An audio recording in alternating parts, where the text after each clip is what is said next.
Here's just a little sampling. Players who test positive for COVID-19 will be moved into, quote, isolation housing. Then there's this. Everyone on the campus except players will be required to wear proximity alarms that beep when they're within 6 feet of someone else for more than 5 seconds.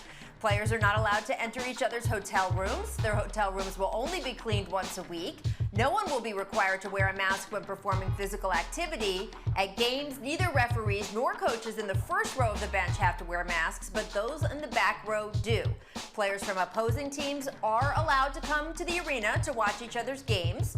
Hotel amenities are going to include players-only lounges with TVs and video games, pools, trails, barbers, manicurists, and pedicurists, both. Apparently people can't multitask. Players will be encouraged to do as many social activities as possible outdoors, but when they are indoors and within 6 feet of each other to do something like play a game of cards, guys, they will be required to wear masks and also, quote, dispose of the deck after each session. But don't worry, the rule book also states sufficient packs of cards will be available. And here's one not in the rule book, but being reported by both ESPN and The Athletic. The NBA will set up an anonymous tip line to report violations of health and safety protocols inside the bubble. As you can imagine, that was not entirely well received. Jared Dudley, come on, bruh. Donovan Mitchell, oh, they stitching. Paul, that's a lot, but what is your initial reaction to hearing some of the protocols that the league is planning for? I still have a lot of questions. I mean, they say they don't want you to be within 6 feet of one another. And then my question is, how many players will be allowed in the players' lounge, meaning that you're going to have a great number of players at each hotel. They won't be able to visit one another. Yep. And so, like, for instance, the card game, you have to wear a mask. Ping pong, you can't play doubles. Even in golf, my question is, do y'all get to ride in the same cart?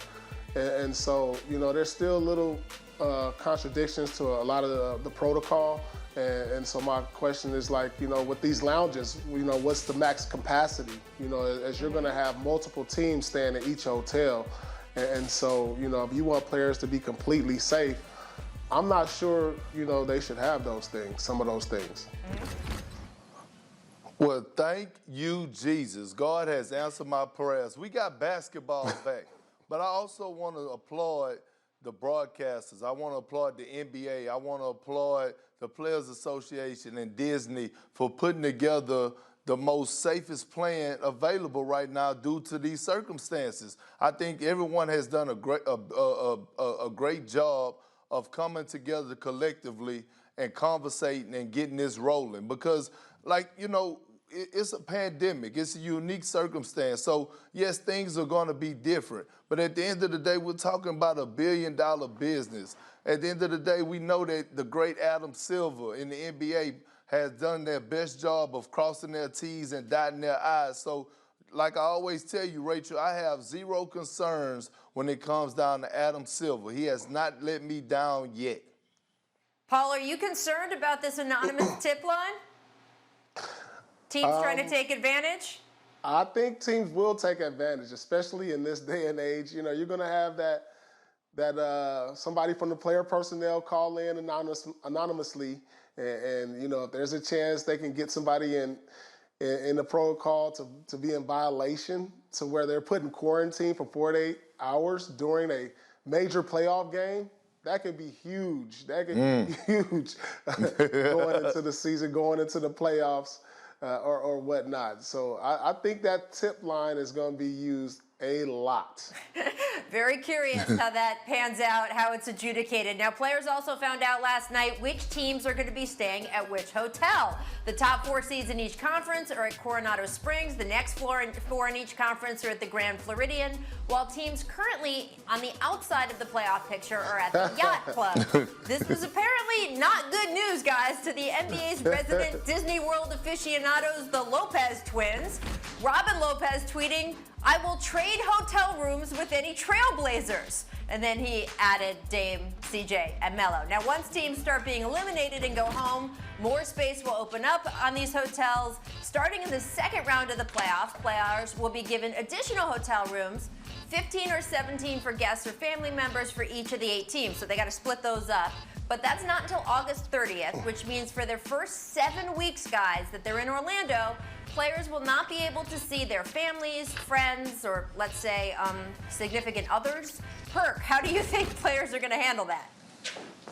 Listen, Rachel, players have had 3 months to play Monopoly, to have family barbecues, to play Unos with their family. Like, come on now, it's time to get back to work. 3.5 months max of going back to do your job, getting paid millions of dollars to play basketball. And then guess what? The red carpet is laid out. Like you said before, guys are going to be able to get petties and manis, and they got the barbershops, and they got everything that they can, 24-hour services, VIP services. What else do you need? You there to play basketball. It's only 3.5 months. You didn't have more than enough time to cuddle with your wife or your girl. Now it's time to get back to the business.